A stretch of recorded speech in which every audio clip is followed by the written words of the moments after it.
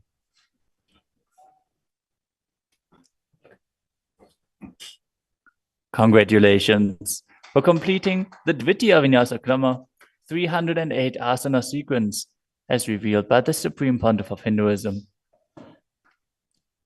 With this, let us conclude the Nithyananda Yoga session. As you sit straight with your head, neck, and spine in a straight line, place your hands in Anjali Mudra in front of your heart center. Close your eyes, take a deep breath, visualize Swamiji, and chant the Purna Mantra. ॐ पूर्णमदः पूर्णमिदं पूर्णात् पूर्णमुदच्यते पूर्णस्य पूर्णमादाय पूर्णमेवावशिष्यते ॐ शान्ति शान्ति शान्तिः हरिः ॐ तत्सत् सर्वं भगवत् श्री नित्यानंद परमशिव पादुकार्पणमस्तु ॐ नित्यानन्दम् Nithyananda, thank you for watching, and if you found the video enlightening, please give it a like, share it with your loved ones. Around 5,000 years ago, at the end of Mahabharat War,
Before entering into the sutra, just few understandings, few words about the scripture, Shiva Sutra. This book is not even just a manual for enlightenment. It is a manual to create spiritual traditions. The technique which we are going to enter today is the base of whole Buddhist tradition. Each technique, each meditation technique which is described in this book is a base for one religious tradition, one spiritual philosophy. Out of this one meditation technique, whole Buddhist tradition is born. Fortunately, this book is older. That is why we are able to say from this book it started.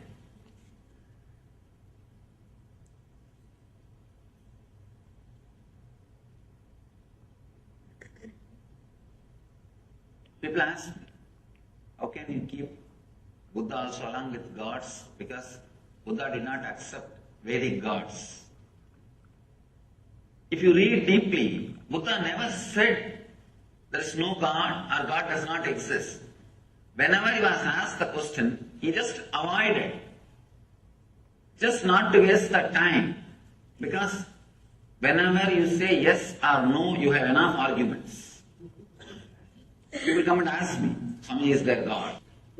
Atheism with a decent, cultured, responsible is straight path to enlightenment. There are many masters who led people to enlightenment through atheism. Very rational, logical, responsible. There are many masters who never accepted God but led people towards godliness. People ask me, is there God? I tell them God is not the thing to argue by saying yes or no. The moment I say yes, I'll have 1,000 more questions. The moment I say no, again 1,000 more questions. Both are not going to help you. Neither yes nor no is going to help you. Just give a technique through which he will realize. He himself will achieve the truth. Buddha did the same job. He never said yes, never said no. He just gave the method. He just gave the technique. And led people to achieve the enlightenment, achieve the truth. In a very beautiful way, without accepting the authority of the Veda, he contributed to Vedic tradition.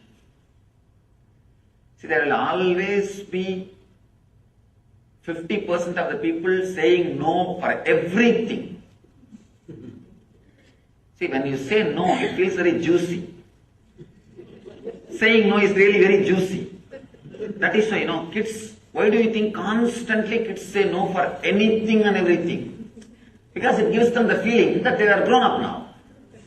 Only when you say no, you feel you have freedom. There is something called positive freedom.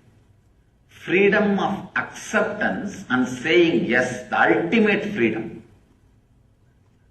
But unfortunately, neither we are taught about it, nor we experienced it. I can tell you actually, this moment you can liberate yourself. All you need to do is accept you as you are in the outer world and the inner world. Suddenly you will see you are unclutched. You are clutched by only one thread, non-acceptance. Sutre Maniganaiva, Krishna says, I am the thread running through the whole existence. There is one thread in you which is running through the whole suffering of your life, non-acceptance. Just like a Lord is the thread. Krishna is the thread running, connecting the whole existence. Your non-acceptance is the thread running and connecting your whole sufferings. What you call as samsara roga, bhava roga, suffering of disease. This one moment, a simple acceptance. People ask me, I am not able to accept that I am not able to accept me, Swamiji. I tell them already, at least accept that you are not able to accept you. That's all. Even that is an acceptance. Even that acceptance can suddenly unclutch you. There is no need for thought flowing in you. There were one group of people who are very simple, who are able to straight away connect and accept and realize the truth. For that group, the Vedic tradition was helping. But slowly, unfortunately, a kind of a negative wave or negative group started developing because the spiritual techniques and the transmission of the spiritual enlightenment was not happening at one point. Transmission of enlightenment was not happening. So the antagonistic crowd, the crowd which started saying no to everything. If you say no logically, there won't be any problem. Saying no, just, I don't want, just for the sake of feeling strong. For that group, there is nobody to guide them. It is not that just because they have gone astray, they can be dropped or they can be completely thrown out. No. Somebody has to take care of them. So then, divine descends as Buddha, who gathers all the dropouts, gathers all the people who are saying constantly no. He also gathered all of them and said, yes, he played the same tune. He played the same tune. But I can say among the masters, Buddha is the master who contributed maximum number of enlightened beings to the planet Earth. Maximum number of enlightened beings are contributed to planet Earth from the Buddhist tradition. Directly from Buddha. When he was alive, fortunately he was in the body for more than, you can say, 80 years. He became enlightened around 40. 40 years enlightened public mission. He created at least 10,000 enlightened beings. I think even now, it's a achievement. I don't think anybody else has done much more than that. He contributed so much without directly saying yes or no to the question whether God exists or not. He straightaway gave the technique. And that technique is from this sutra. This is the sutra which forms the core, center of the Buddhist tradition. Let me read the sutra, then we will understand. Unminding the mind, keep in the middle until it drops.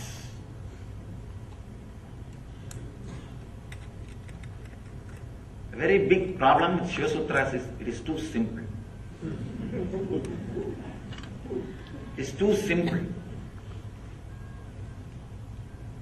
Only an integrated person will be able to use these techniques. These are like a fire. Only a person who is ready will straightaway explode by the touch of the fire, by the touch of the Shiva Sutra. There's a beautiful Upanishad story. One disciple goes to the master and asks, Master, give me enlightenment. Just master repeats, Tattvamasi Svedagedo Tattvamasi, Tattvamasi Svedagedo Tattvamasi, that art thou, that art thou. 9 times he repeats and the disciple is enlightened. Story ends. Not 9 times, I don't know how many times I have to repeat. Why it is not happening? The reason is the Svedaketu was fully integrated, burning to receive the truth. That's a beautiful example Ramakrishna gives. The mother pearl will be waiting for the rainwater. The mother pearl makes the pearl with the rainwater. When the rainwater falls, he just carries the rainwater into his womb and goes down into the ocean. And whatever process he does on that rainwater only becomes a pearl. So just like mother pearl waiting with a wide open mouth on the ocean above the water, she will be just waiting for the rainwater. She cannot take the salt water and make pearl. She needs pure rainwater. The moment one drop rainwater falls on the pearl, mother pearl, immediately she will go into the ocean, deepest layer, and she will start doing the process. She will come out with the pearl. Only a person who is seeking intensely like a mother pearl for the initiation, waiting with open being. The moment master utters some words, those words straight away enters into him and he carries that word, goes and sits inside his inner space, starts doing the process, comes out with the pearl of enlightenment. opens himself with the pearl of enlightenment. Only that intense seeker, even few words are enough. Even few words are enough. You will see suddenly the being blossoming, expanding and expressing itself. It's a simple word, just like Tattvamasi. Tattvamasi is it's called as Mahavagya. That art thou, it's called as Mahavagya, means the word which straight away gives enlightenment. Vakya which straight away leads you to the experience of the Mahat, the cosmos, is Mahavagya. In this book, every line is a Mahavagya. Every word is a Mahavagya. He just says, unminding the mind, keep in the middle until it drops.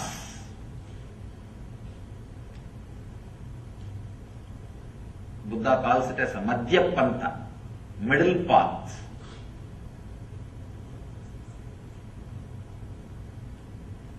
Let's first understand how our life flows. Either it flows based on the greed, non-acceptance of your present state, non-acceptance of your present state, that becomes a driving force and starts moving. That's called rajas. We call this as a rajas, restlessness. The next thing, non-acceptance of the inevitability of the life and death, fear. When you don't accept the present moment, you start aspiring for more, and there comes greed, rajas, restlessness. When you are not ready to accept the future moments, that becomes fear, tamas. Understand? Non-acceptance of the present moment leads to greed. Non-acceptance of the future moments which may come leads to fear. When we can't understand, when we are not ready to relate to the inevitability of the life, you need to understand that word inevitability in a very deep way. That's a beautiful commentator, Bhashya, Swami Lakshman Ju. He was the one Swami whom I really wanted to meet, but he passed away. Just to meet him, I walked more than 9 months, but by the time I reached the place, I heard the news he passed away. He was the one great soul. I always repent by not taking the right decision at right time. Whoever I wanted to meet in my wandering journey, I never missed. I heard about him, I read one of his book, I had a very strong feeling to meet and started. Unfortunately, I had that foolish vow of not touching the money at that time. So I had to walk all the way. I felt that vow is supposed to help me towards enlightenment. That vow itself has finally disturbed me. It has become an impractical vow.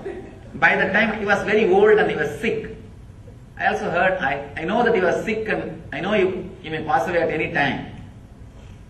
But somehow, I was walking. By the time I reached, he passed away. He beautifully comments. I wanted to remind and give the credit for this great treasure which is shared with the world, and offer my gratitude. That's the reason I remembered him now.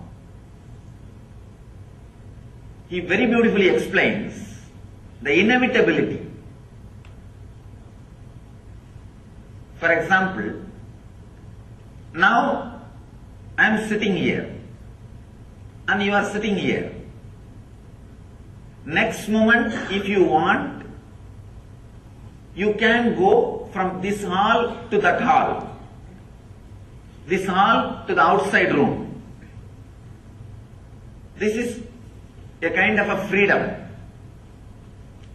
Second thing, you can only go, but you can't fly. You have certain freedom and you have certain bondage. Understand? There are few things which you can do. If you want, you can move the right hand. If you want, you can move the left hand. If you want, you can stand up and walk. But you cannot fly. The inevitability means this moment, whatever power you have, you will be able to handle those power. Whatever you don't have, you don't have. You may think, it is a simple thing. Why do I need to contemplate about it? If you look into your thinking system, you are constantly struggling to do something which you very clearly know you can't do it. Many times, you are constantly hitting the wall. Hitting the wall gives you ego satisfaction. Understand? And not only that, many times, you are struggling. Actually, corruption which happens in your inner space, the corruption which happens in your programming, what I call ori, comes from this very root, non-acceptance of the inevitability of the moment. I think maybe a few more words you will be able to understand deeply. Let me explain in two ways. One,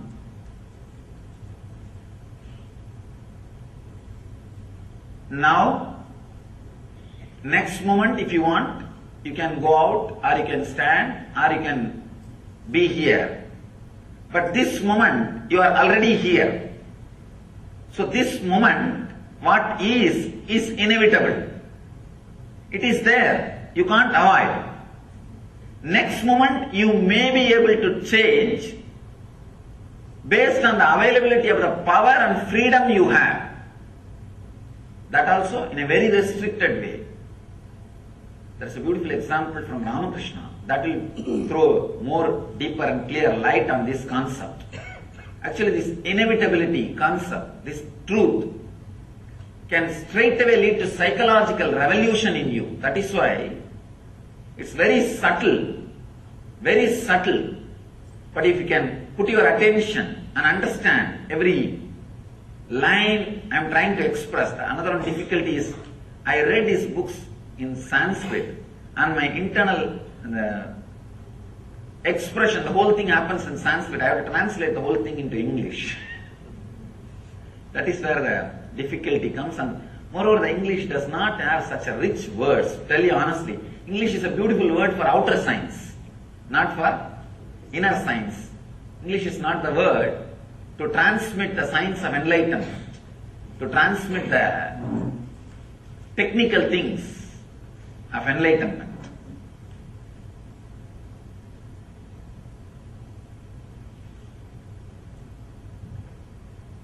Somebody asked Ramakrishna, is everything in the life is a fate or individual freedom?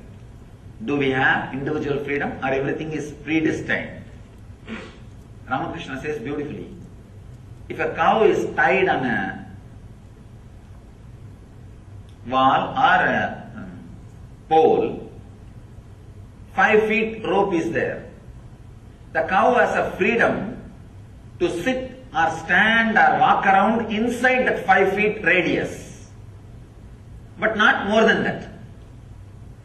So there is a particular part which the cow can do, that beyond that limit it cannot do. Beyond the limit everything is fate. The cow has freedom to eat whatever is available inside the 5 feet. It has got some freedom. But if a lion comes and attacks, it is a fate. Cow cannot save itself. If the cow behaves properly with that freedom, The owner may extend the rope if he is not bullying around, if he is not hitting people, if he is not doing nonsensical things to disturb others. The owner may extend the rope or may even completely leave it free, liberate. So the freedom, the individual freedom or fate, predestined, comes based on our lifestyle. We do have a certain kind of a freedom if we properly use it for a right purpose, for not hurting others, living properly. That freedom can be extended or completely given to you. Accepting the inevitability. Now, this is the freedom we have. Next moment, we may have, may not have. And this moment, whatever is happening is inevitable. That is the way it is happening. You cannot bring the moment which is lost back and correct it, alter it. There is no time machine. Inevitability means accepting all these three ideas. First thing, you cannot bring things back and alter. Second thing, this moment is this moment. Nothing can be added to it. If you want, you can only add in the next moment. Third thing, even the adding in the next moment is not completely under your control. These three understandings, when it settles in you, it brings a tremendous psychological revolution. Understand?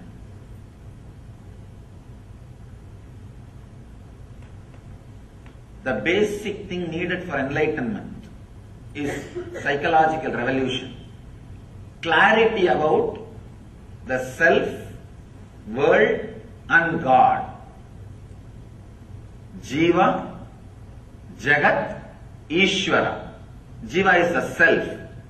How you think, how you are driven, what is your inspiration, what makes you run in your life, what makes you move in your life, why you think, how you think. This understanding is Jiva. Then Jagat, how the clarity which happened in me or the desires and fears I feel in me, how I am going to connect it with the world. If I have some desires, how am I going to get it from the world? If I have some fears, how am I going to avoid it? Avoid those things being forced upon me by the world. That relationship is Jagat. Ishvara means the source for both. The source for individual self and the world is the Ishvara. Achieving that source, all these three is what is called enlightenment.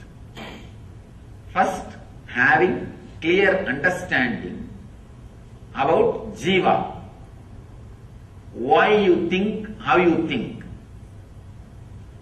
This clarity will give you the experience about Jiva. Then, how to connect with the world through your fear or through your greed. Achieving what you want to achieve or keeping away from what you don't want. This is the realization about the Jagat, world. The third, Ishvara, which is the source of these two, experiencing it. Actually, it's a very subtle truth, but very strong truth. Just by understanding, it can liberate you.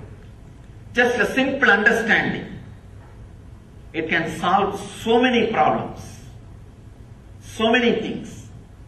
The click will straight away happen just by understanding. This sutra is the Nitya Sutra. Nitya Sutra means you need to practice it eternally. Actually, anything which you need to practice eternally, you don't need to practice. All you need to do is it should become part of you. It should be internalized. Anything you need to practice in particular time only, you need to put your effort and practice. Anything which is Nitya Sadhana, the eternal practice, you don't have to do anything. Understand and internalize it. Very internalizing your thinking structure, your way of behaving, the whole thing will be totally transformed. Acceptance of the inevitability of every moment happening in your life. This moment you are sitting over. Next moment, if you want, you can stand. But you cannot fly. These three statements, if it is internalized, always your steps will be with a very clear idea of what you can do. It will never be too big jumping. It will never be crazy things. The big problem is, people come and ask me, suddenly Swamiji, everything was going well. Suddenly, my life has become a failure. Understand, failure will never be suddenly. It will never be suddenly. We always think it is suddenly because we never understood the warnings. We never looked into ourselves, what we are doing. If you don't understand what you are doing, naturally failure will be sudden. Understand, in the planet Earth, created by God, only miracles happen, never accidents happen. Problem is, when you don't have understanding and clarity, even miracles look like accidents. Miracles and accidents, actually both are same, which is not understandable by logic, which is not definable by your logic. Based on how you face it, you call it as a miracle or accident. If the same thing happens to your neighbor, it is considered as accident. If it happens to you, it is a miracle. That's all, nothing else.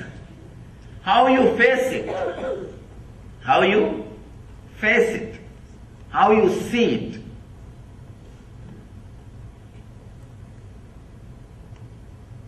If you have the deep passion, look into the life and accepting the inevitability of the moment, everything is miracle.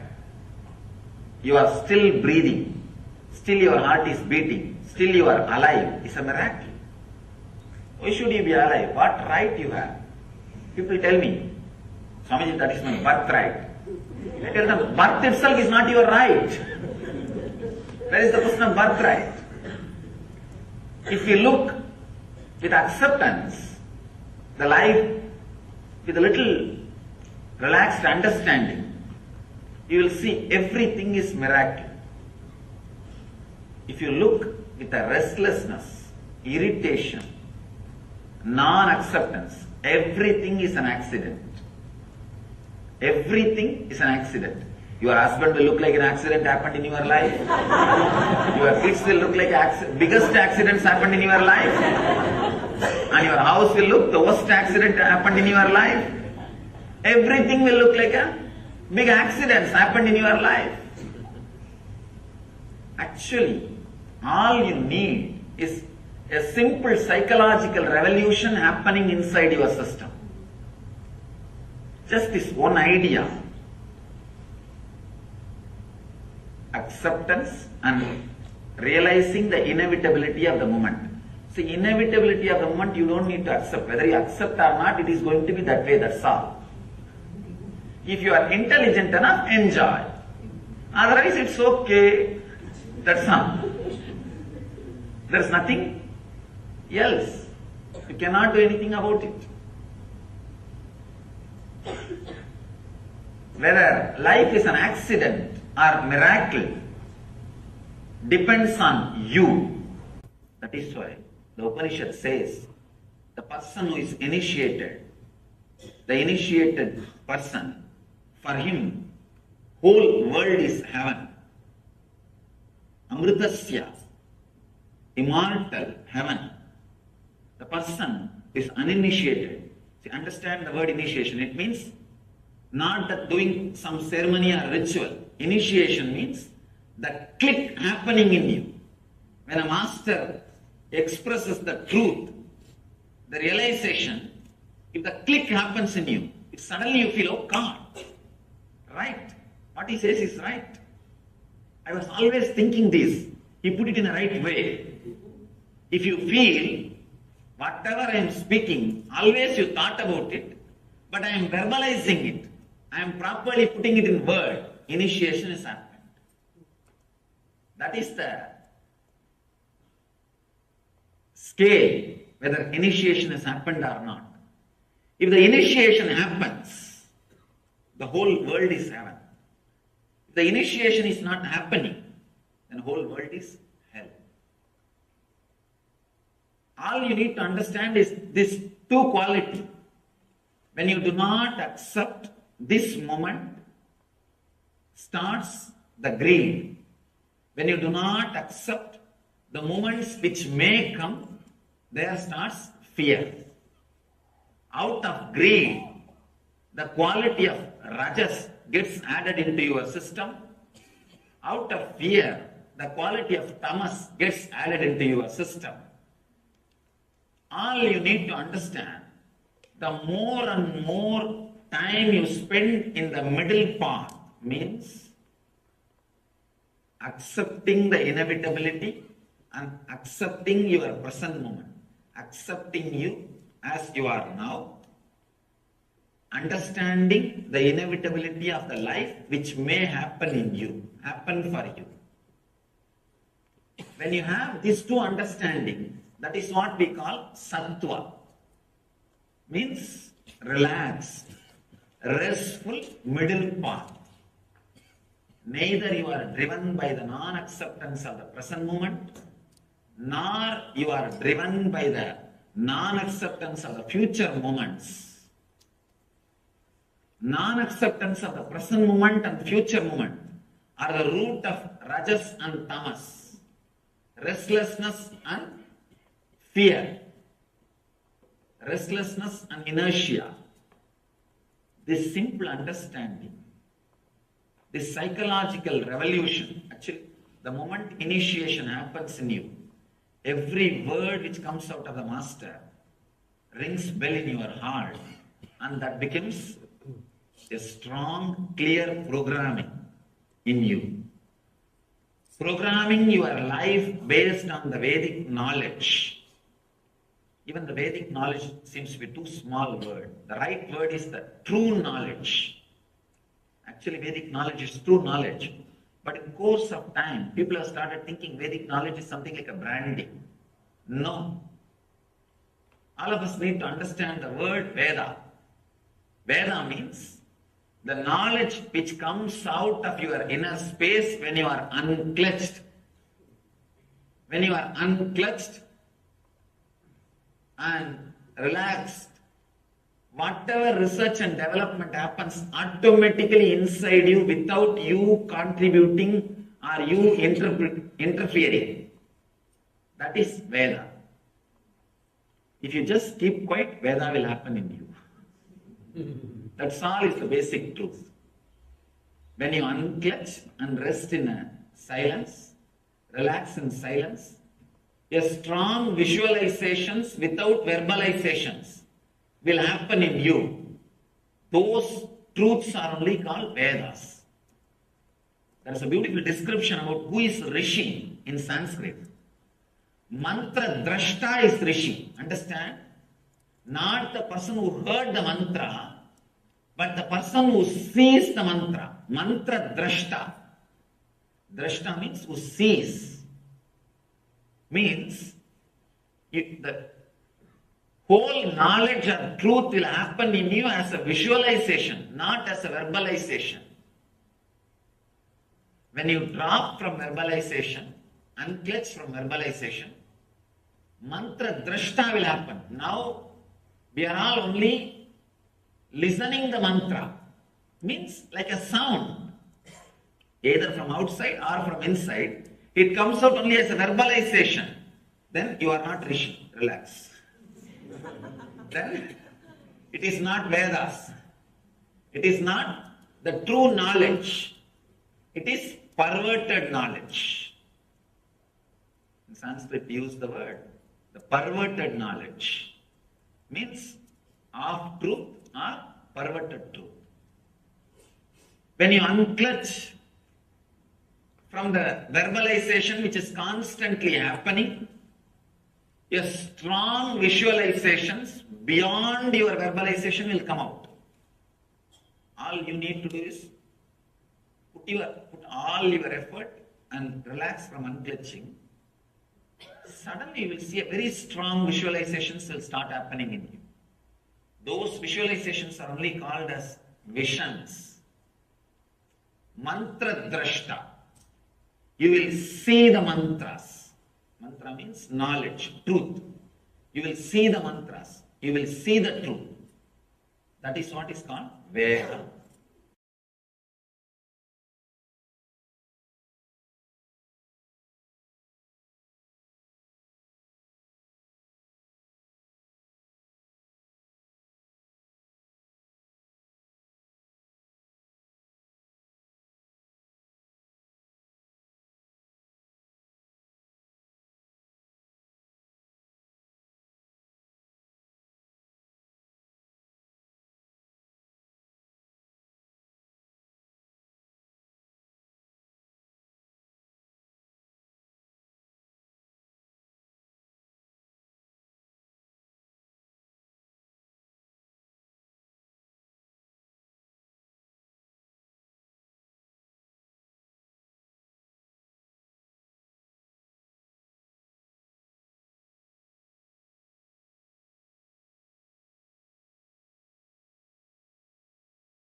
Neither his Guru's Sutra of Patanjali and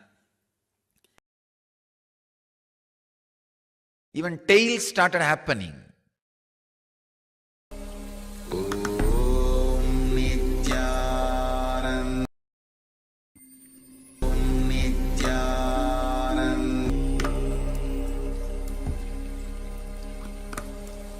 Om Nithyananda. Paramashivoham.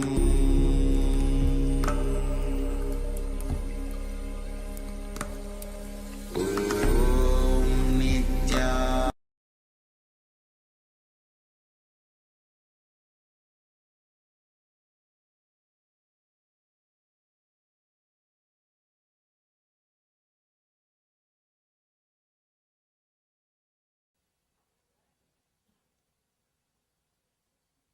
let me take few minutes to introduce this great book, Patanjali Yoga Sutras, and today's subject to all of you is the father of yoga. From this book, all yogic traditions originated.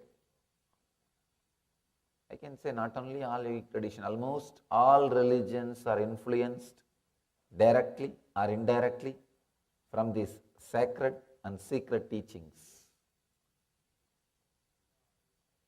Maybe 5,000 years old, these teachings are from a great master Patanjali, who lived in a place called Chidambaram in South India, in Tamil Nadu, and left the body in a place called Rameshwaram in South India. Just in few words, in few sutras, he is trying to explain all the great truths. Just in seed form, he is sharing all the great truths with us. The Patanjali's idea about memory.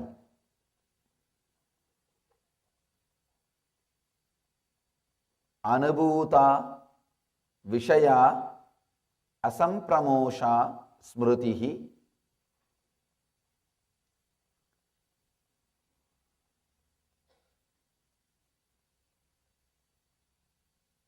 Each time I repeat Patanjali's words, I feel it can never be translated.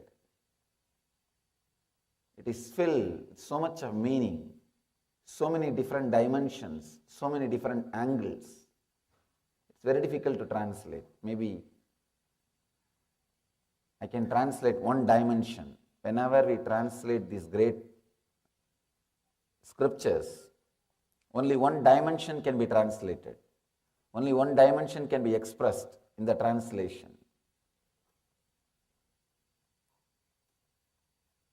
I'll give you the translation which expresses one dimension. The recall of mental impressions of past events from the subconscious mind is memory. Anubhuta Vishaya Asampramosha Smritihi. Recall of mental impressions of past events from the subconscious mind is memory.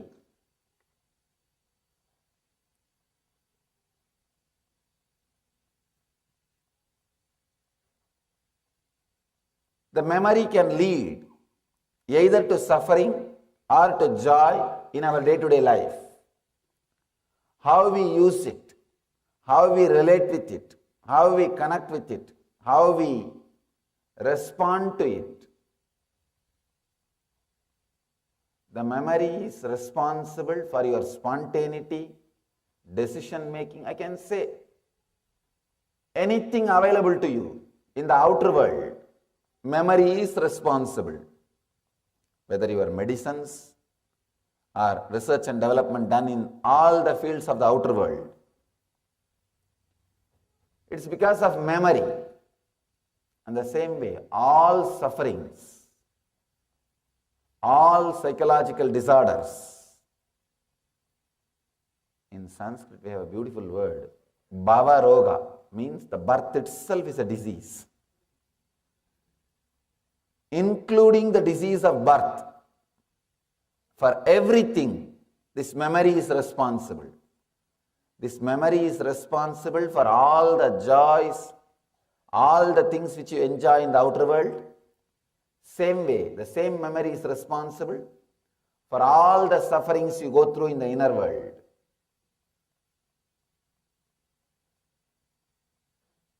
One more thing you need to understand.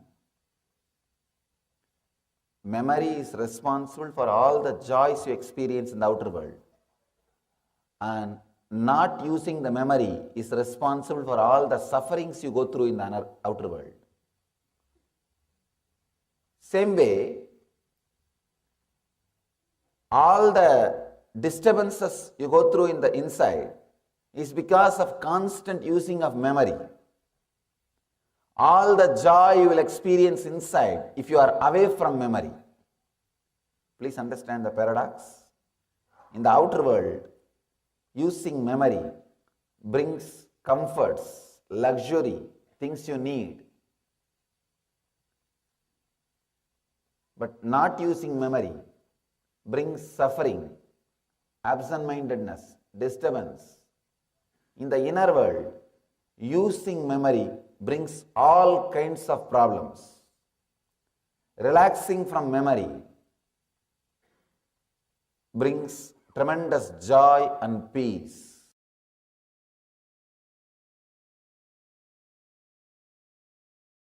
Today's subject is beware and be aware of ignorance.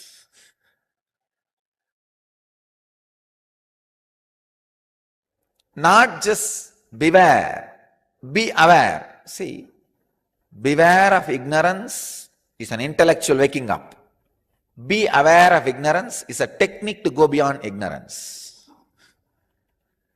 Technical knowledge and technique, both I am trying to convey just with this one topic. Beware of ignorance is a technical knowledge. Be aware of ignorance, technique to go beyond ignorance. Beware and be aware. Both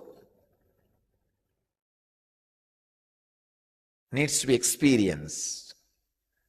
How to experience both the space? Let's see how Patanjali is guiding us.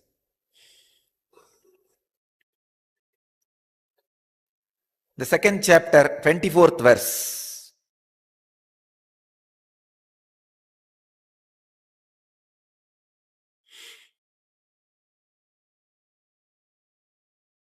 Tasya hetur avidya.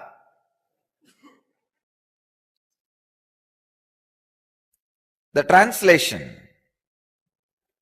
Swami Vivekananda translates this sutra as ignorance is its cause.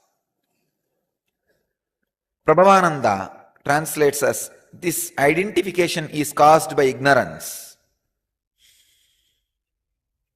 Dvivedi translates as its cause is ignorance. Swami Sachidananda translates as the cause of this union is ignorance. The second chapter, 24th sutra, as continuous, I don't know the number, but second chapter, 24th sutra.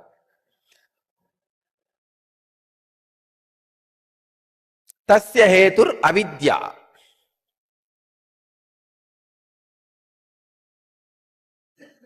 The cause of unawareness of Purusha, the consciousness about its real nature,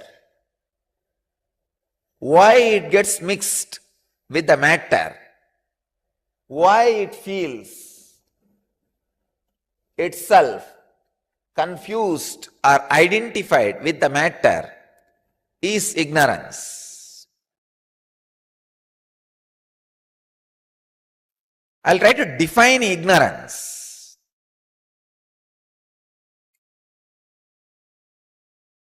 Intellectual perversion is ignorance. Any idea which works in you and creates restful awareness is Shastra, means knowledge, spiritual truth. Any idea which works in you and creates violence, anger, an unsettled end. See, all ideas lead you to a further and further and further. If it leads to somewhere, naturally it will end at one point. The point, see, for example, when you learn about acceptance, this idea will naturally start growing in you. How to accept, what is acceptance and all that. Finally, end of this thinking process, if you feel settled and the acceptance is happening in you, it has become knowledge in you. It is knowledge. But unfortunately, this has not settled in you. Like a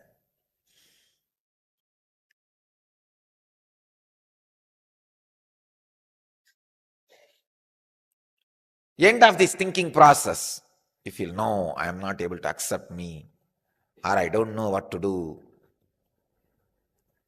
It just ends abruptly without getting the completion or without reaching its logical conclusion, just by kind of a suffering.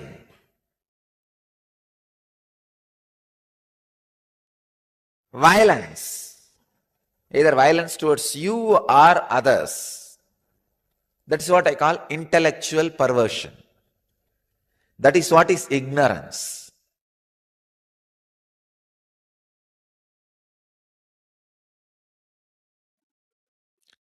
It is 131st Sutra of Patanjali Yoga Sutras and 3rd chapter, 25th verse.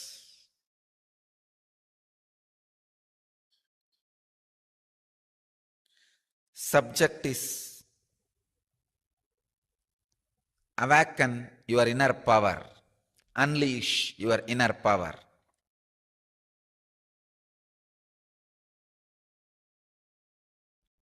The sutra is Baleshu Asti Baladini.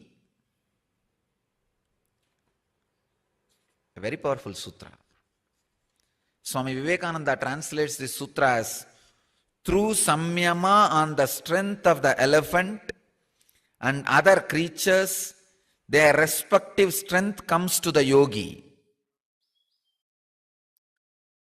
Swami Prabhavananda translates as, by making samyama of any kind of strength, such as that of the elephant, one obtains that strength.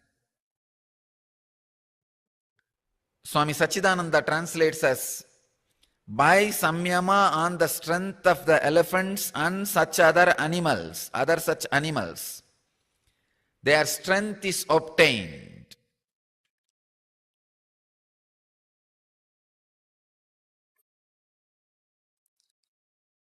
Before entering into the sutra, I wanted you to understand few basic truths.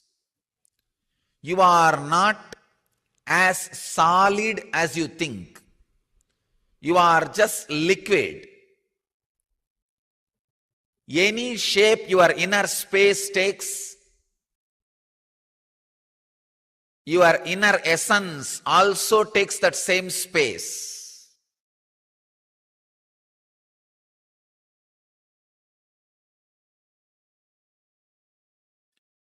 You are what you think you are.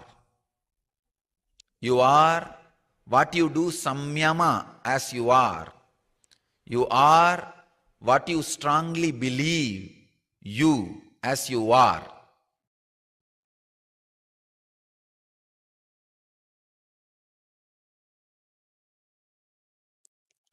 Whatever you contemplate in your inner space, consciously, you express that in your life.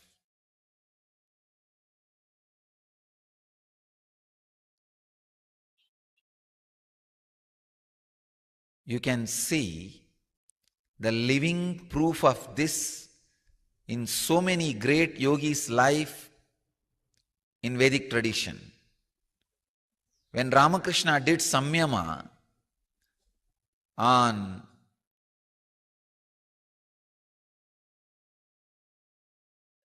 the attitude of being a woman and serving Devi, He calls it Saki Bhava.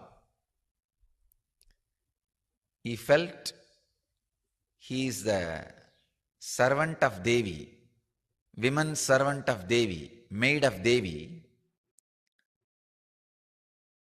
And the biography says, literally he had periods. All the physical expressions of women in his body. Same way, when he did samyama on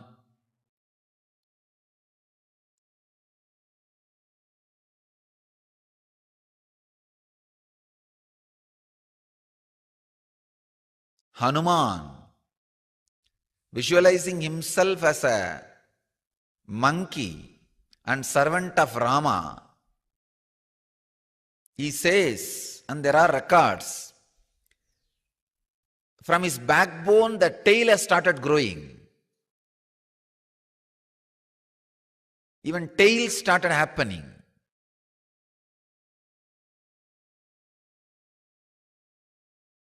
Please understand, all your desire is disrespecting the cosmic presence. Why do you desire? Because you don't feel the cosmos is constantly supporting you. That's the reason the desire. You don't feel you are being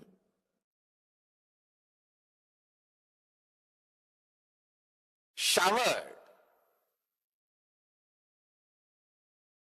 The ultimate truth is, please understand, I am not giving you fantasy. I am not teaching you fantasy. I am teaching you reality. Even the life which is happening in your body is gift. Constantly you are showered. If you stand on this base, you can create wealth 10 times more. You can create infrastructure. See, if you start your life from the mood of not having, you will not create wealth, you will grab wealth. If you start your life feeling blessed, you will create wealth, you will not grab wealth. There is a big difference. Understand? Please understand. The moment you start making choices, your freedom of being in choicelessness is getting restricted. The moment you choose, you will be choosing language. Now you are in a bondage of acting only in that language realm. Till you choose, you have a freedom of all languages. The moment you choose, you will take birth in India. Now you are bound by all the plus and minuses of this Indian society. Till you choose, you are beyond the plus and minuses of Indian society. Every choice you make takes away some part of being choiceless from you. So when there are trillions of choices in front of you, you suddenly decide, wow, being choiceless is the best thing.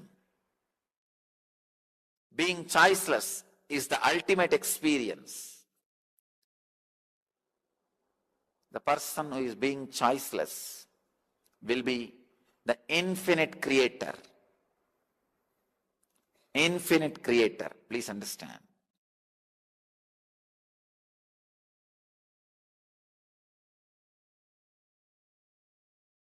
Maitriyadishu balani sutra, just 2 words.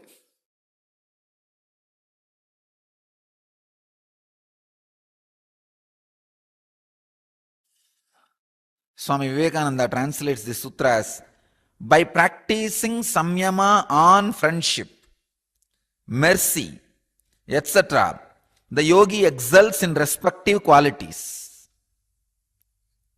By making, Swami Prabhavananda translates as, by making samyama on friendliness, compassion, etc., one develops the powers of these qualities.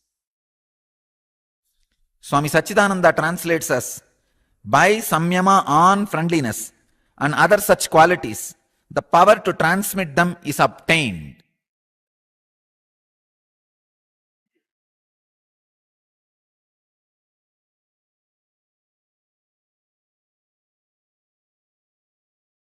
Love. Vast, huge ocean. The subject, which will taste different from different banks or beaches. It's like an ocean, tastes in different, looks different in different places, feels different in different beaches. This emotion also, you can't even use the word emotion. There is a question here. Is love just another emotion? It is not emotion, it is eN-motion.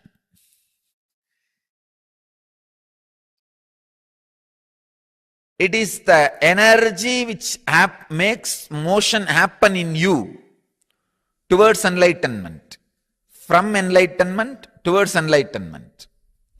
When the glimpse of enlightenment starts in you and motions you towards enlightenment, the ultimate enlightenment, between that period, what you experience is called love.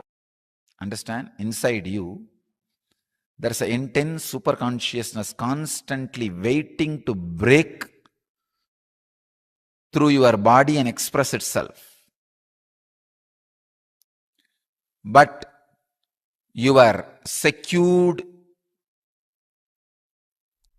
low mood logic, which goes on saying, no, no, no, you will be exploited, you will be exploited, you will be exploited. If you are so open, so alive, whoever goes around you will exploit you. Physically, mentally, economically. Men have a fear women will exploit economically if they are too loving. Women feel if they are too loving, men will exploit them physically. Both of them feel if they are too loving, others will exploit them emotionally. So always the fear, if you are loving, you will be exploited. Very dangerous. So there is a certain logic in you which completely bans you from flowing. Sweet experiences of love constantly reminds you when you open up. I'm not talking about only romantic love, which is towards one person. I am talking about the love suddenly opens up in you towards whole and your very self. Rarely you will fall in love with yourself. The yellow journalist who is sitting inside you, constantly writing articles and editorials about you, is damn for love. The fear he creates about love is not protection for you, it is destruction for you. Dam is not a protection for river, it is a destruction for river. Only embankment is a protection for river. Love is embankment. Logic is dam.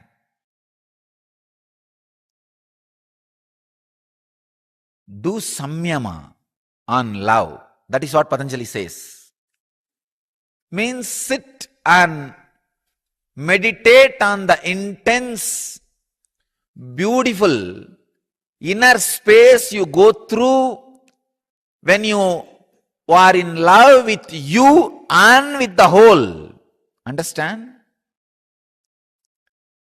Here, Patanjali is not saying contemplate on the love which was directed towards one person. No. When at some time you just feel so good about being you, being who you are, but it happens very rarely. That's a big problem. If you are feeling deeply good at, wow, I am really worthy. I am really worthy of what I am. I am really worthy of life. I am really worthy of whatever is happening around me. When you are experiencing the love for yourself, suddenly you will experience that love for the whole. You will see that everybody, everything is worthy of what they are. The whole. When the love is experienced towards you by you, you will suddenly experience that towards the whole. So meditate on that love.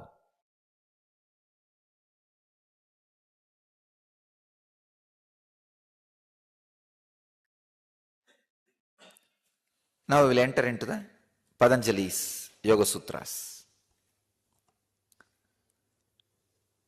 Today's sutra is 93rd sutra of Patanjali, and in 2nd chapter, 42nd verse, experience the supreme state of bliss is the subject. Santoshat an uttamaha sukalabaha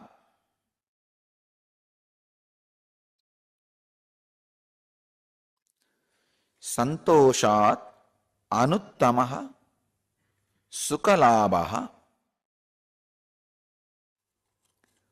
Swami Vivekananda translates this sutra as, from contentment comes superlative happiness.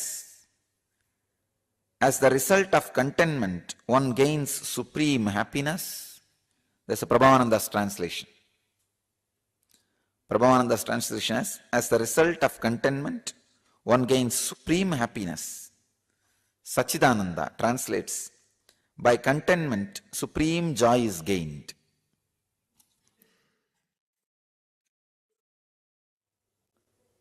I can say this is the straight sutra to enlightenment, to the ultimate truth. First of all, you need to know an important fact and truth. No roundabout ways, shortcuts. Please understand. There is no roundabout ways. Because there is no roundabout ways, there is no shortcut. There is only straight path. When you start believing there are roundabout ways, you start searching for shortcut. Person who believes there is roundabout way is cheated. Person who believes there is shortcut is cheated. There is neither roundabout way nor shortcut for the ultimate, just simple straight path. Patanjali is giving that simple straight path in this sutra.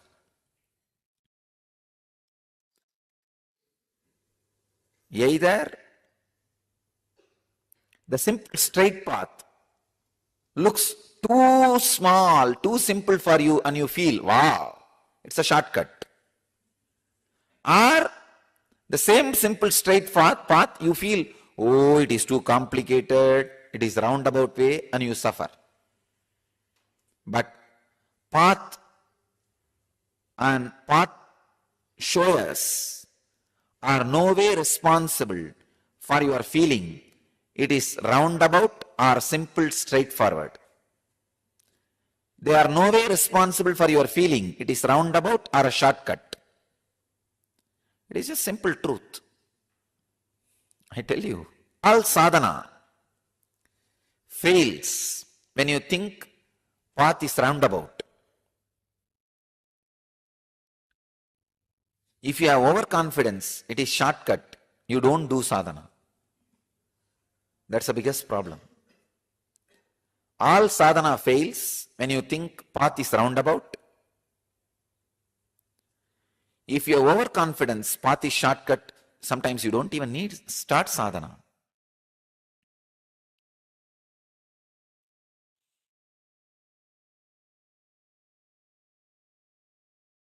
It's time we understand path is simple and straight. You just need to live it. You just need to execute it.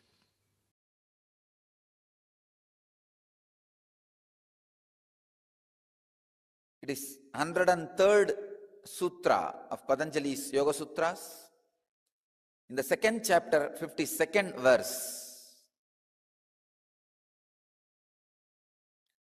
Tata Shiyate Prakashavaranam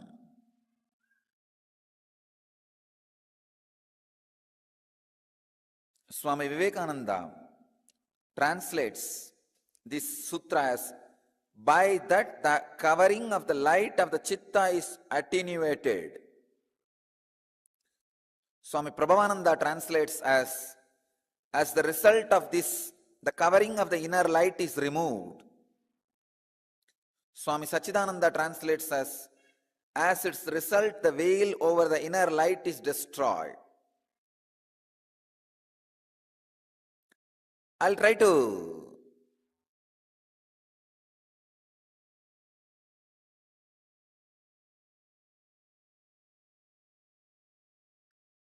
give my translation. Tatakshiyate prakashavaranam. Please understand, the whole purpose of pranayama is breathe without thinking. Whenever there is a thinking, breathing is not complete. Breathing does not take energy inside. It takes only air, which is not really necessary to be inside your body. It is the energy which is basic requirement. The prana is the basic requirement. Because prana is mixed in the air, we take the air also. If there are more thoughts, you will take more air, less prana. If there are less thoughts, you will take less air, more prana. Please understand? It's like a vicious circle. If you take more prana, naturally less thoughts will be there. If you have less thoughts, you will take more prana. Or the other way, if you take less prana, there will be more thoughts. If you have more thoughts, you will take less prana. This vicious circle continuously changing the consciousness of your being. Please understand. If you achieve any stability or state of consciousness through yoga, it is stable, but it takes a lot of time. If you achieve any stability or any higher experience through pranayama, it is instant. Same way, stabilizing it takes a lot of time. The right combination is Yoga Vedanta. Yoga, pranayama, and Vedantic mental setup. Having a strong foundation of ethics and understanding about life.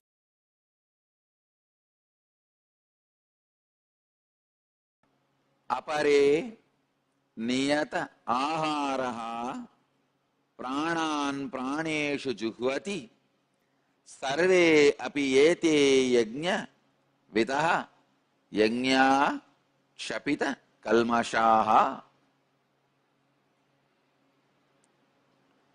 having restrained taking food, others who know the power of sacrifice offer their life breath into the vital air, prana, and have the sins thrown out by this sacrifice.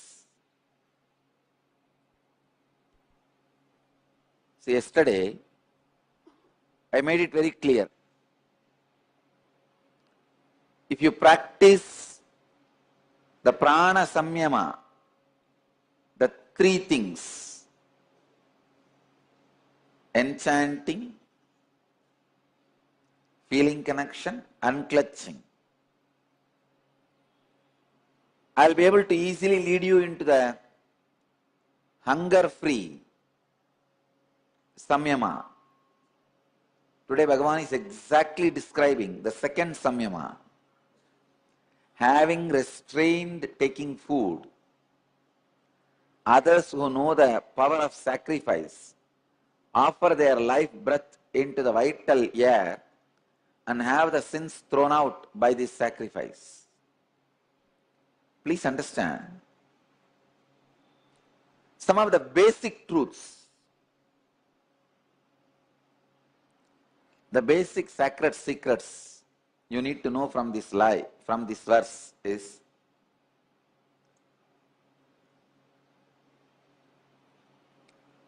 constantly offering all your actions into your prana. What it means? Means during all your activities, how much ever it may be demanding, without losing yourself, completely centered, being centered in enchanting, feeling connection and unclutching. That is what Krishna means. All your actions into prana. Please understand. Here prana means the ability of self-remembrance, ability of being spiritual centered, enlightenment centered, atma centric, higher self centered. That were re-established after the Vienna. Many times, small actions you do does not bring big benefits. So you don't trust the small actions can bring big benefits. But rarely small actions do bring big benefits. This action,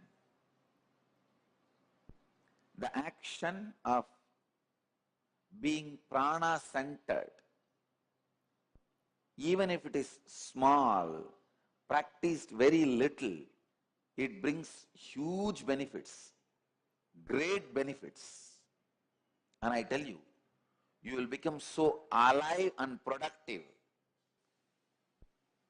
If you take 4 days of vacation and not being productive constantly, you are equivalent to dead. Now, all we need to do is just put a little more mud on your head and cover it.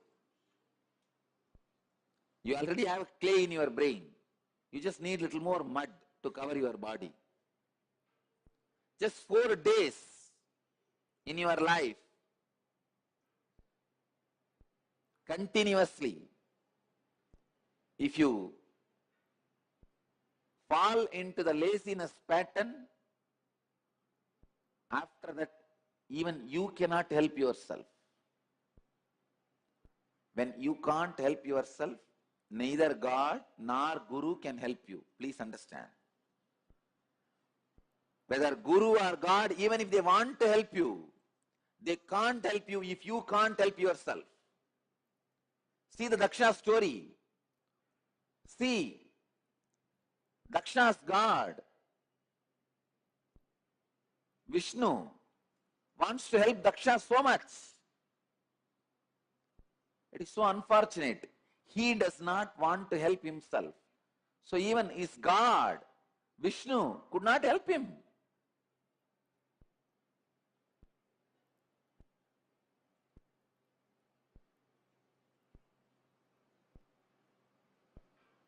Daksha had Saptarishis as his guru. Neither his gurus, Saptarishis, were able to help him, nor his own father, Brahma, is able to help him, or his Aradhya Devata, God, Vishnu, is able to help him. Why? Because he does not want to help himself. You wanting to help yourself is a first major criteria for your growth. If you push yourself into the laziness pattern, just 4 days, enough, over. Bhagavan uses a very beautiful word here. Pranan praneshu juhvati sarvepyete yajnavitaha. It means, let all your actions be offered into the prana. Please understand, you should do this like a tapas. How you know? Whole day, continuously, whenever you are performing your actions, keep a separate notebook, and during each action, for example, you are going to the office from the house.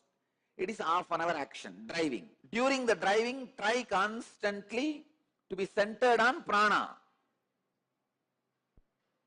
End of the driving, when you reach your office, note down in your book, today during the driving, half an hour, was I established in prana? Prana samyama. Sometimes it may be half an hour, sometimes it may be 10 minutes, sometimes it may be few minutes. Write down your opinion. The next action, sitting in the office and seeing through the files. That may be next 2 hours. If it is government office, it's only 20 minutes. See through. End of that action, note down in your notebook. Did I establish myself in prana in the second action? The next action, your lunch. During this lunch time, establish yourself into the prana. When I say establishing into the prana, 3 things. Enchanting, feeling connection, unclutching.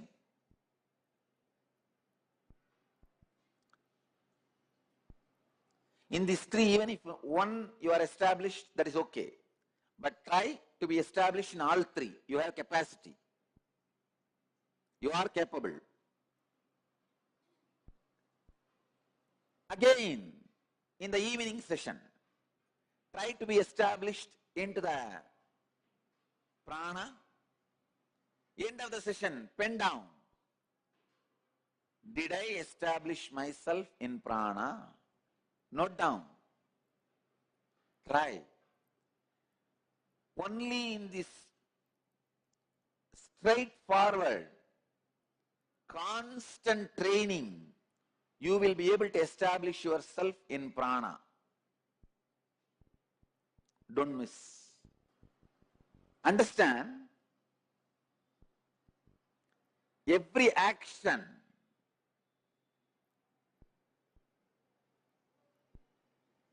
should be offered into the prana. Means during every action, you should be established in prana. It may be little difficult in the beginning, but little bit of practice, it is possible. Achieve it. Achieve it. You will be completely purified. I tell you, the purification with which you live, the purification you radiate, will make you so joyful and make others in bliss. Please understand.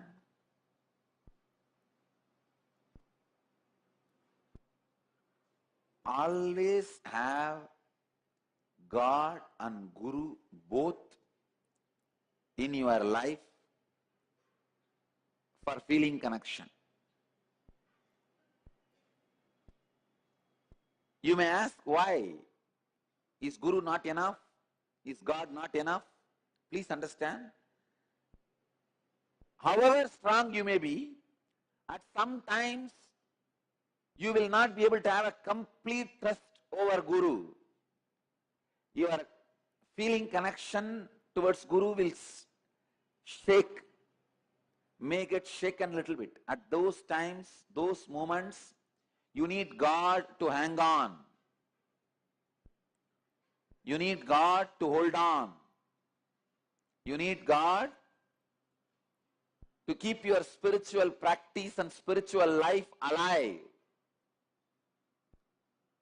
You may ask, why God is not enough? Why Guru? Sometimes your feeling connection with God may not be practically useful in your day-to-day life to solve many of your issues. At those moments, feeling connection with Guru will be handy and directly practically useful. At one point, feeling connection with God and Guru will merge into each other. You will not have difference between two. You will just experience God and Guru is one and the same. That is okay. When that happens, it happens. But now, please understand, when you begin your practices, when you begin your spiritual life, when I say when you begin, I mean till you are enlightened. Means everybody. Always have God and Guru both, so that you are safe. I have seen people who had only God, never progressed, who had only Guru, sometime dropped out. If you have both, at least, even if you have a little shaking, even if your faith and trust, feeling connection towards the Master is shaken, your feeling connection towards God will keep you alive, will keep your spiritual path alive, will keep your spiritual enlightenment alive. Apare niyataharaha pranan praneshu juhvati sarvepyede yajnavitaha yajnakshapita kalmashaha. Very beautifully, Bhagavan is describing how to be established in prana.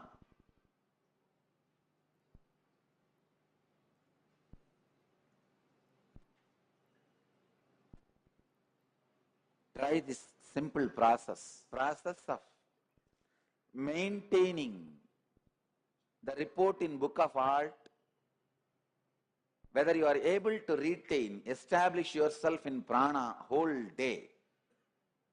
Try this. It will help you and make you established in prana.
today Kriya, Nitya Kriya for curing hypertension. One good thing about this Kriya is immediately after the Kriya, at least half an hour you have to sleep.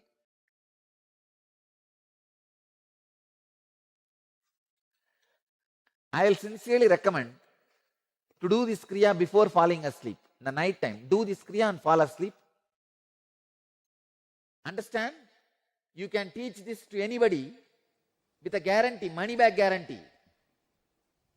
100% cure for hypertension or money back guarantee within 10 days. This is such powerful Kriya. 4th step. Let me start now. The first step. First step is Nadi Shodhana Pranayam. Sit straight. You can be in Padmasana or Baddha Padmasana or Siddhasana, no problem. These 3 are okay. Inhale through the left by blocking the right nostril and exhale through the left. Again, inhale through the right and exhale through the left.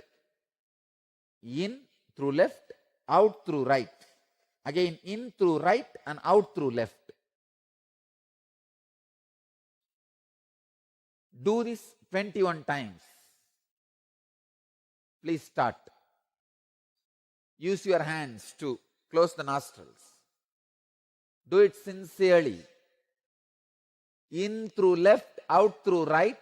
Again, in through right, out through left. This is called one Nadi Shodhana. Like this 21 times.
Now, let's move to the next step.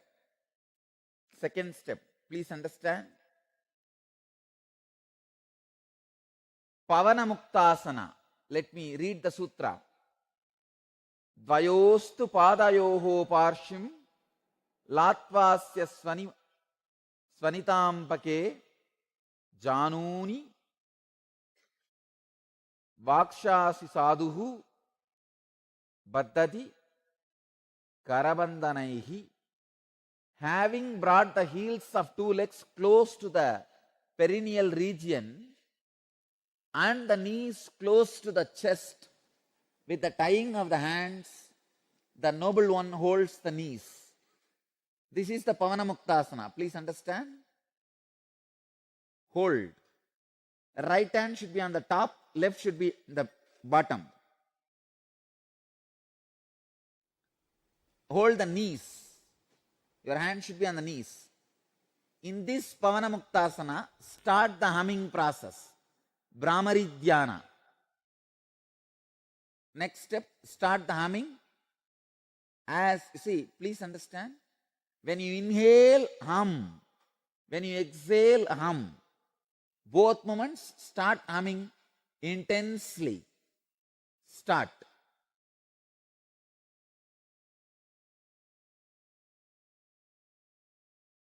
Intensely.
The knees very tight.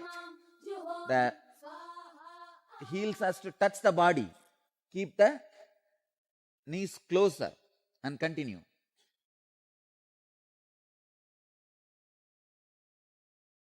Keep the back straight.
The next step, Yoga Nidra.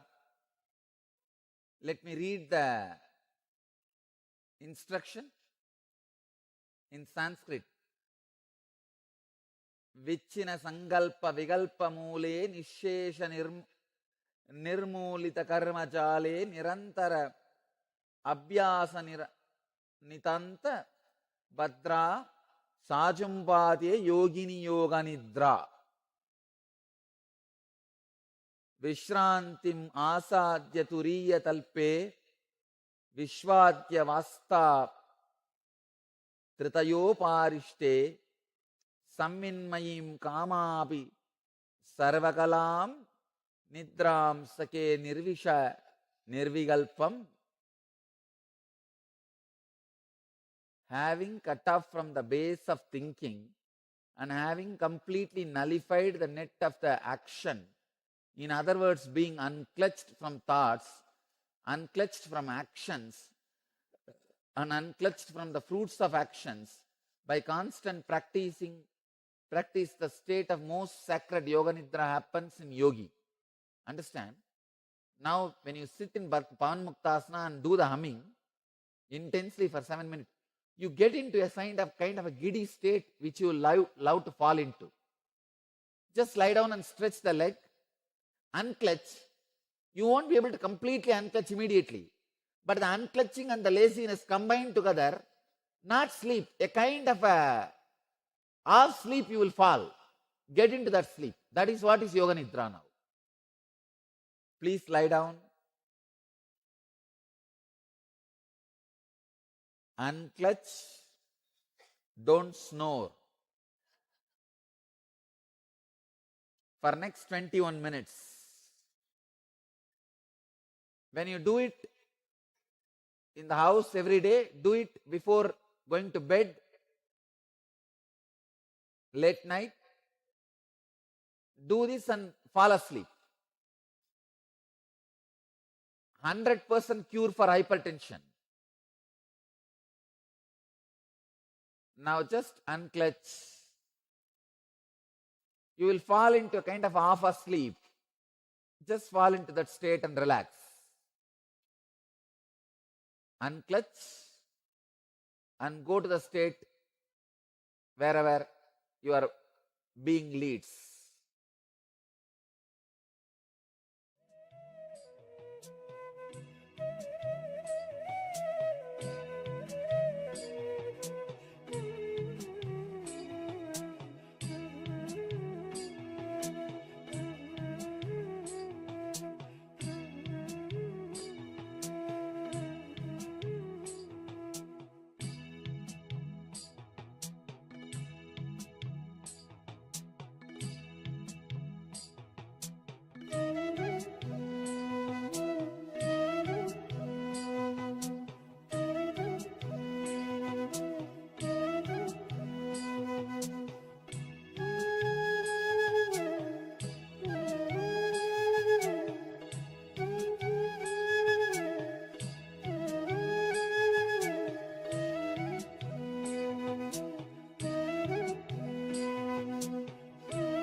Shanti, Shanti, Shanti.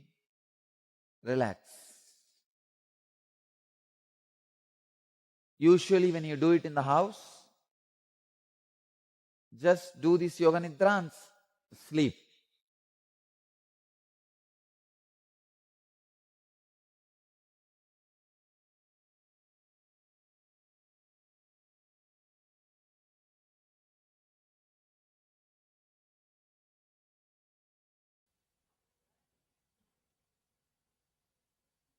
Let me take few minutes to introduce this great book, Patanjali Yoga Sutras, and today's subject to all of you is the father of yoga. From this book, all yogic traditions originated. I can say not only all yogic tradition, almost all religions are influenced directly or indirectly from these sacred and secret teachings. Maybe 5,000 years old, these teachings are from a great master Patanjali, who lived in a place called Chidambaram in South India, in Tamil Nadu, and left the body in a place called Rameshwaram in South India. Just in few words, in few sutras, he is trying to explain all the great truths. Just in seed form, he is sharing all the great truths with us. The Patanjali's idea about memory.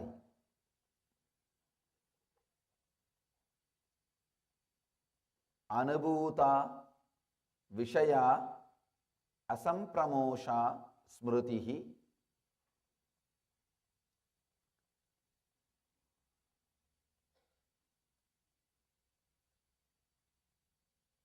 Each time I repeat Patanjali's words, I feel it can never be translated. It is filled with so much of meaning, so many different dimensions, so many different angles. It's very difficult to translate. Maybe I can translate one dimension. Whenever we translate these great scriptures, only one dimension can be translated. Only one dimension can be expressed in the translation. I'll give you the translation which expresses one dimension. The recall of mental impressions of past events from the subconscious mind is memory. Anubhuta Vishaya Asampramosha Smrutihi. Recall of mental impressions of past events from the subconscious mind is memory.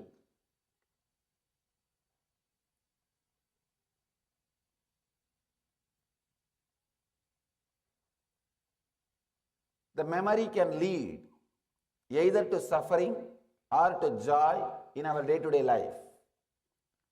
How we use it, how we relate with it, how we connect with it, how we respond to it.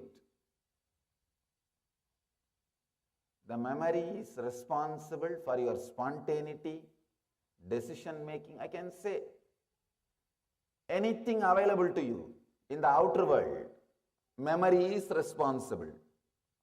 Whether your medicines or research and development done in all the fields of the outer world, it's because of memory. And the same way, all sufferings, all psychological disorders. In Sanskrit, we have a beautiful word. Bhava roga means the birth itself is a disease, including the disease of birth. For everything, this memory is responsible. This memory is responsible for all the joys, all the things which you enjoy in the outer world. Same way, the same memory is responsible for all the sufferings you go through in the inner world.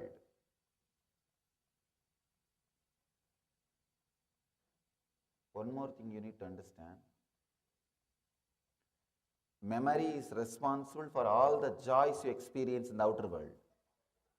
And not using the memory is responsible for all the sufferings you go through in the outer world. Same way,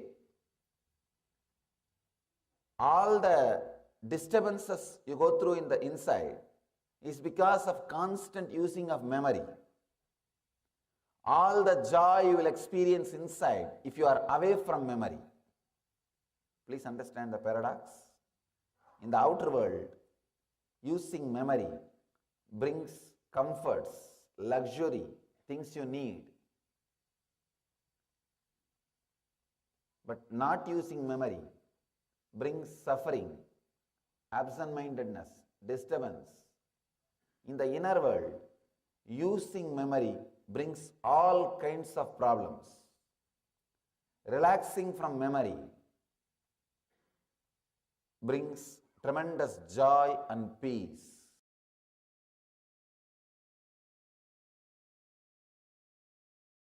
Today's subject is beware and be aware of ignorance.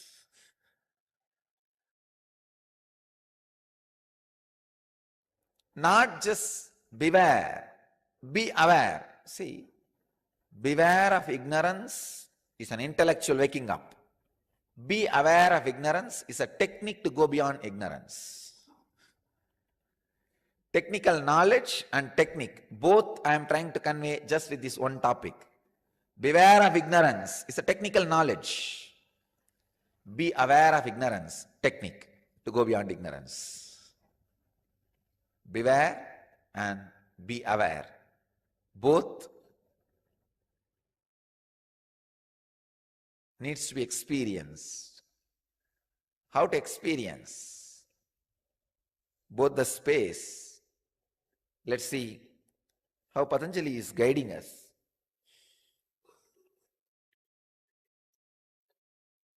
The second chapter, 24th verse.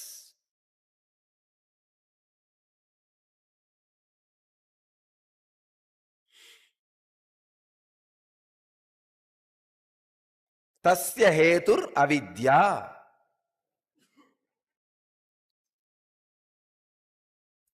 The translation. Swami Vivekananda translates this sutra as ignorance is its cause. Prabhavananda translates as this identification is caused by ignorance. Dvivedi translates as its cause is ignorance. Swami Sachidananda translates as the cause of this union is ignorance. The second chapter, 24th sutra, as continuous, I don't know the number, but second chapter, 24th sutra.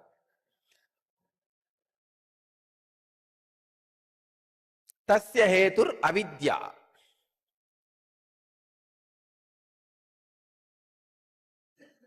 The cause of unawareness of Purusha, the consciousness about its real nature,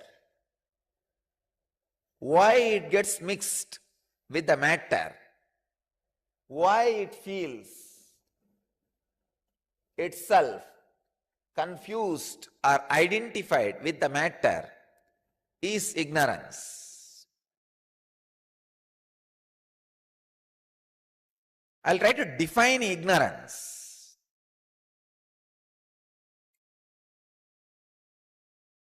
Intellectual perversion is ignorance. Any idea which works in you and creates restful awareness is Shastra, means knowledge, spiritual truth.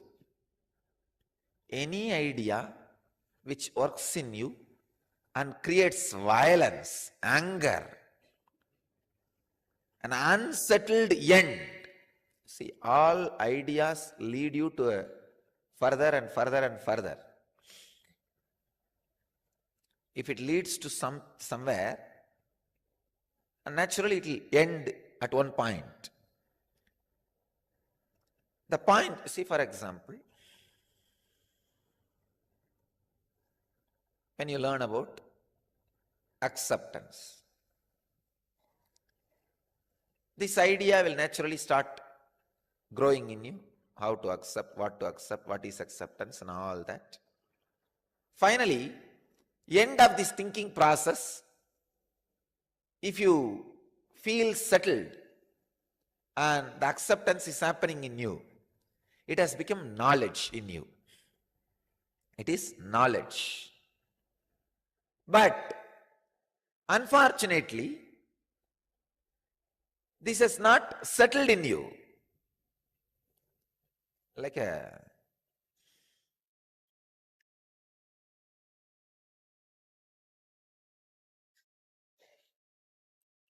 end of this thinking process, you feel, no, I am not able to accept me, or I don't know what to do.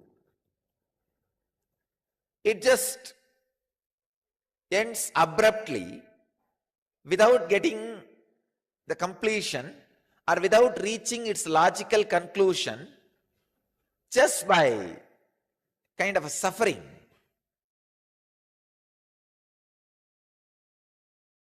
Violence, either violence towards you or others. That is what I call intellectual perversion. That is what is ignorance.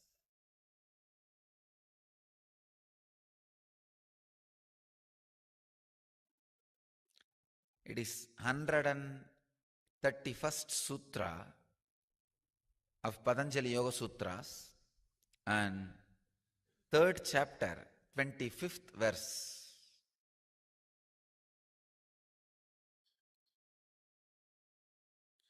Subject is awaken your inner power, unleash your inner power.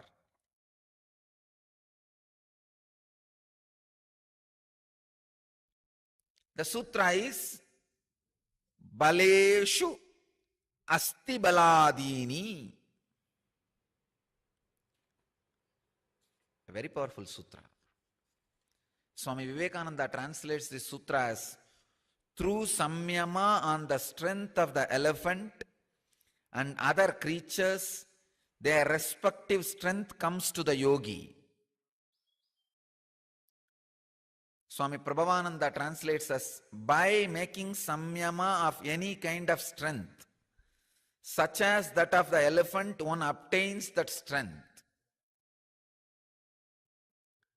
Swami Sachidananda translates as by samyama on the strength of the elephants and such other such animals, their strength is obtained.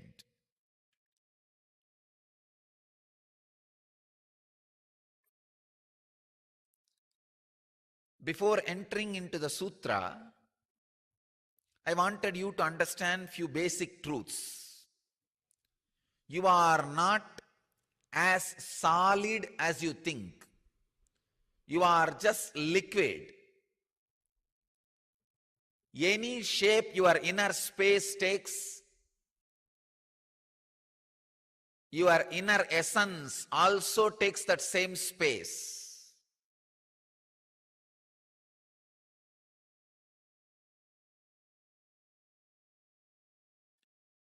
You are what you think you are. You are what you do samyama as you are. You are what you strongly believe you as you are.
manifest the powers of Mahasadashiva. Om Nithyananda Paramashivoham.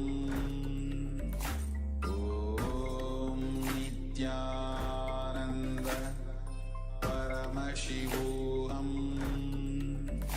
Om Nithyananda Paramashivoham.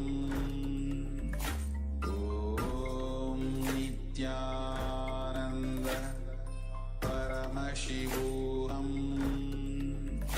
Om Nithyananda Paramashivoham. Om Nithyananda Paramashivoham. Om Nithyananda Paramashivoham. नित्यानन्दं परमसुखदं केवलं ज्ञानमूर्तिं द्वन्द्वातीतं गगनसदृशं तत्त्वमस्यादिलक्ष्यम् एकं नित्यं विमलमचलं सर्वदी साक्षिभूतं भावातीतं त्रिगुणरहितं सद्गुरुं तं Namami. Nithyananda, Nithyananda, all of you. Yes, welcome to the day 7 of Paramashivoham Level 2. Now, after we've done the Pratama Vinyasa Krama, Ditiya Vinyasa Krama yogas, let us now get into doing the power manifestation session. Requesting all the participants to turn your videos on and actively participate in the power manifestation. It is going to be a beautiful transition between the yoga session where we work on our bodies, and now we're going to be working on our feeling connection, working on that which gives us the powers, directly working on our connection with Swamiji. And we do that by doing the power manifestation, surrendering everything at his feet and having Swamiji flow through us. Yes, we'll now chant the Pramana, Shastra Pramana for the third eye. It is from the Vijnana Bhairava Tantra, 34th verse. Beautifully, Paramashiva reveals all of the techniques for sudden enlightenment, for enlightenment to be able to manifest, and for the third eye to open. Then we can now chant the mantras. This is the scriptural reference to manifest powers of third eye. Kapalantarmanonyasya tishtanmilitalochanaha kramena manasodhardhyat lakshayet lakshamuttamam.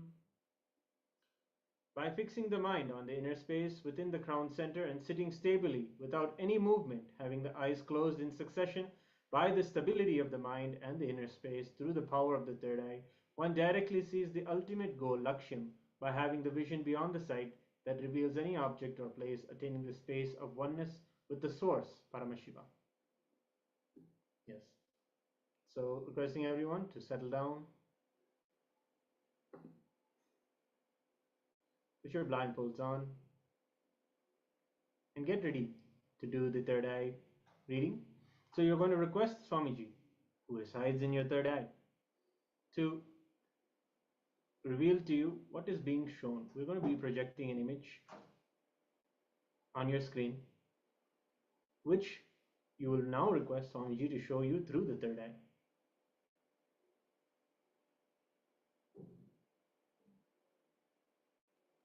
Continue chanting the Mahavakyam, and let us enter into this round of the power manifestation.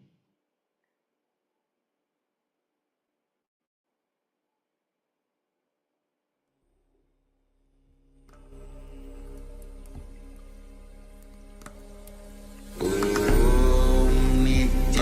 Nithyananda Paramashivoham.